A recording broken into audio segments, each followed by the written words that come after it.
certainly it was warm across our area for our Saturday, but changes are starting to happen. Right now, let's get a check in our temperature department. We're at 77 in Lima, 79 in Van Wert, 78 in Kenton. Napoleon, you're the warm one right now at 83 degrees, but notice all the cloud cover with all the grays on the map indicating overcast skies through our west central Ohio. Now, looking off to our west across Indiana, there is rain to actually track. One batch of thunderstorms just went through South Bend. That's going to go off into southern lower Michigan.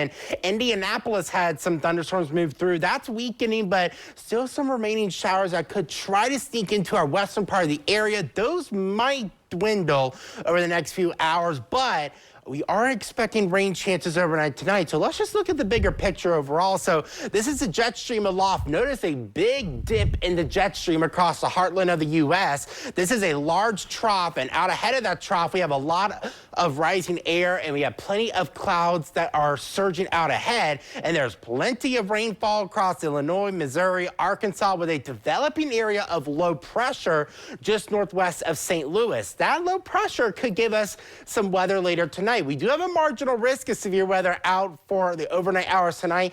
Main concern is a very low risk of perhaps a couple damaging wind gusts and an extremely low risk of a spin-up tornado. I really think the severe weather threat is on the lower end of the spectrum, but not entirely zero. So tracking things out on Skycast, notice how showers and thunderstorms overspread the area late tonight. They do become more numerous as we get closer to sunrise on Sunday. Notice the cold front moves through about 9 o'clock Sunday morning. This would be our best chance if we were to get an isolated strong storm. Could make some stronger winds down to the ground, but behind that, still going to be wind-swept showers through most, if not all, of our Sunday. So not the best of days to be outside and actually bringing rainfall for a chance to the area after so many weeks of dry weather. Rainfall through Sunday, generally a ½ inch to an inch looks likely, with some localized areas could get a little bit higher than that. So certainly beneficial rain. I don't expect flooding because our ground could definitely take the water. Now, the other part of the story,